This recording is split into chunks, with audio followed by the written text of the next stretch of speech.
Want to grow stunning hydrangeas like these, without all the hard work? Let me show you how. I'll admit it, I'm a lazy gardener. But somehow, my hydrangeas come back more beautiful every year, and I barely lift a finger.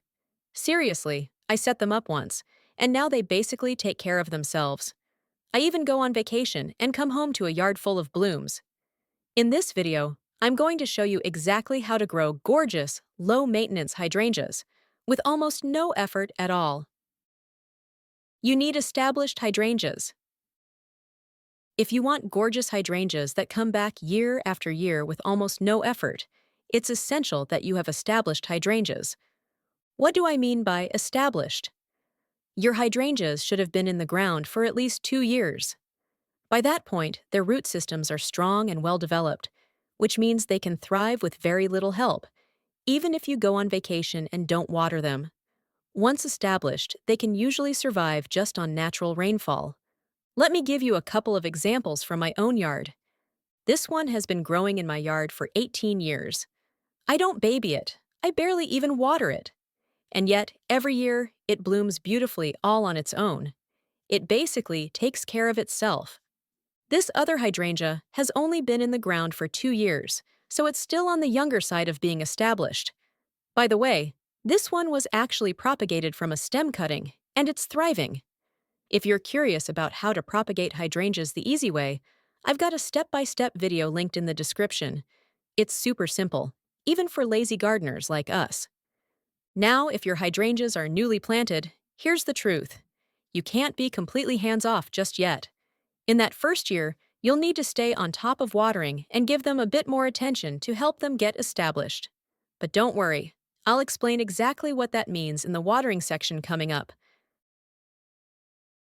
Location matters. If you want to grow low-maintenance, gorgeous hydrangeas, location is everything, especially if you're aiming for that set-it-and-forget-it approach. Get this part right from the beginning, and you'll save yourself a lot of effort down the road. Hydrangeas thrive best in partial shade. Now, that doesn't mean no sun at all. They still need about 4 to 6 hours of sunlight a day to bloom well. The ideal spot is one that gets morning sun and afternoon shade. Morning sun is gentle and helps your plant grow, while afternoon shade protects it from the heat of the day. Your planting zone also makes a big difference in how much sun your hydrangeas can handle.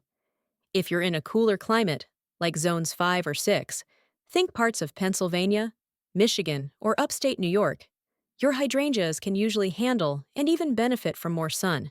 In fact, without enough sunlight, they may grow lots of leaves but very few blooms. I'm in Zone 7 in Connecticut. I usually stick with partial shade, but honestly, even the hydrangeas I have growing in full sun are doing just fine with very little maintenance. If you're in a warmer climate, like Zones 8 or 9, places like South Carolina, Texas, or much of Florida, you'll want to avoid planting hydrangeas in full sun. The sunlight is more intense there and can easily stress the plant.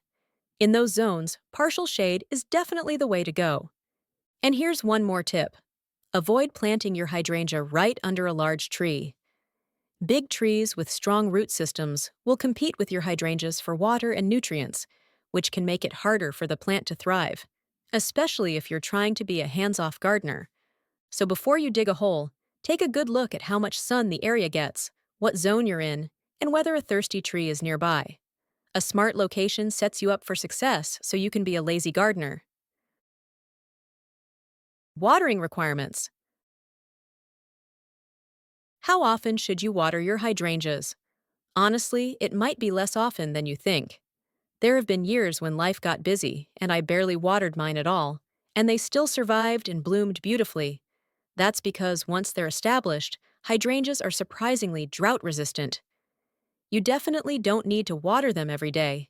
In fact, watering daily can actually harm your hydrangeas by keeping the soil too wet and encouraging root rot. I live in coastal Connecticut in Zone 7, and my routine is pretty relaxed.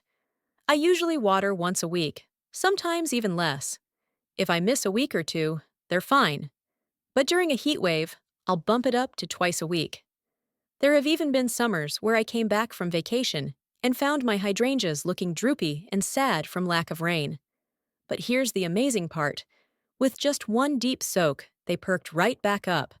Hydrangeas are incredibly resilient if they're well established.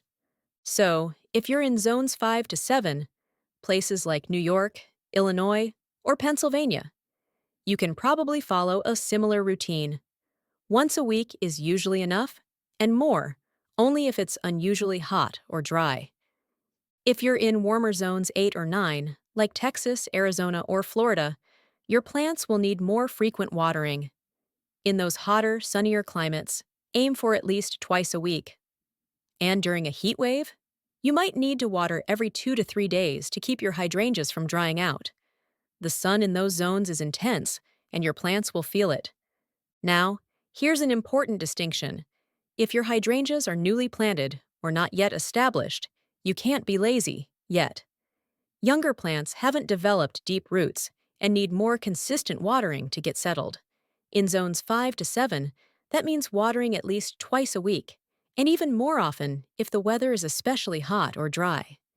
In zones 8 and 9, you'll need to water those new hydrangeas every 2 to 3 days. If you're planning a vacation, I recommend setting up a garden watering timer to keep them hydrated while you're away. Just be careful not to overdo it. Too much water is just as harmful as too little. So how can you tell when it's time to water? The easiest way is to check the soil. Stick your finger a few inches in. If the soil feels wet or soggy, hold off. If it feels dry, it's time to water. You can also tell by looking at your plant. If the leaves are drooping, that's a classic sign that your hydrangea is thirsty. And when you do water, make it count. Don't just sprinkle the surface. Give your plant a deep soak so the water reaches down to the roots. That's what keeps your hydrangea hydrated, so you can be lazy. Fertilizing hydrangeas. People often ask me, when should I fertilize my hydrangeas? And the answer is, only once a year. Hydrangeas are truly set-it-and-forget-it plants. You really don't need to fuss over them. I fertilize mine just once a year, and that's more than enough. I do it in early spring, right when the plant is just starting to bud and wake up from winter. That's the perfect time to give it a little boost to support healthy growth and blooming. I use a balanced, slow-release granular fertilizer. And because I'm a lazy gardener, I go for the easiest option. No mixing, no complicated steps. I just take a spoon, sprinkle it directly onto the soil around the base of the plant, and I'm done. That's it. Super simple. If you're curious, I've linked the fertilizer I use in the description below. Now, here's something important. Don't over-fertilize. More isn't better.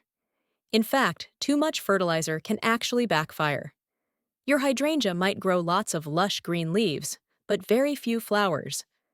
So resist the urge to give extra fertilizer. Once a year is all you need.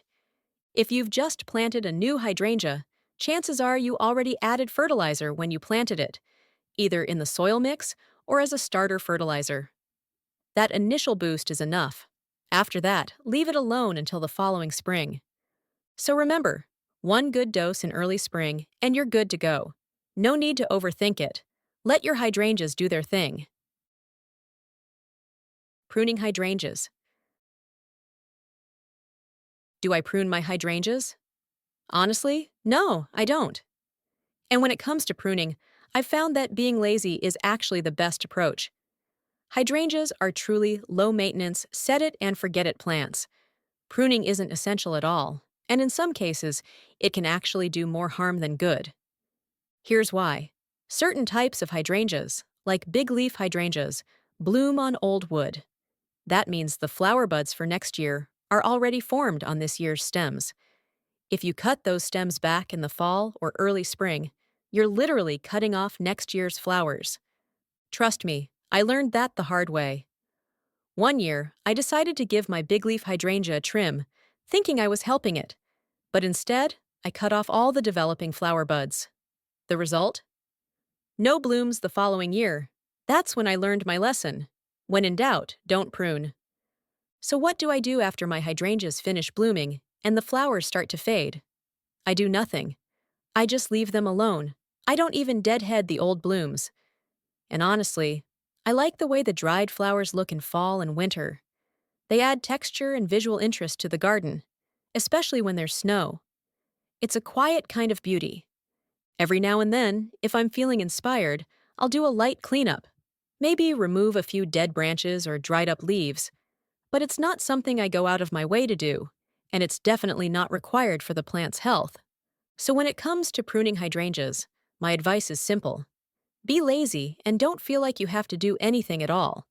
It's best to leave your hydrangeas alone. Get your free hydrangea plant care tracker. Want to stay on top of fertilizing, propagation, and soil pH adjustments? Download my free hydrangea plant care tracker printable. Link in the description below. Learn how to propagate hydrangeas from stem cuttings. It's easier than you might think. I've had great success with this method. And the best part is how simple it is. I put together a 3-part video series where I walk you through the entire process, taking the cuttings, planting them, and then showing you the results 1 year later.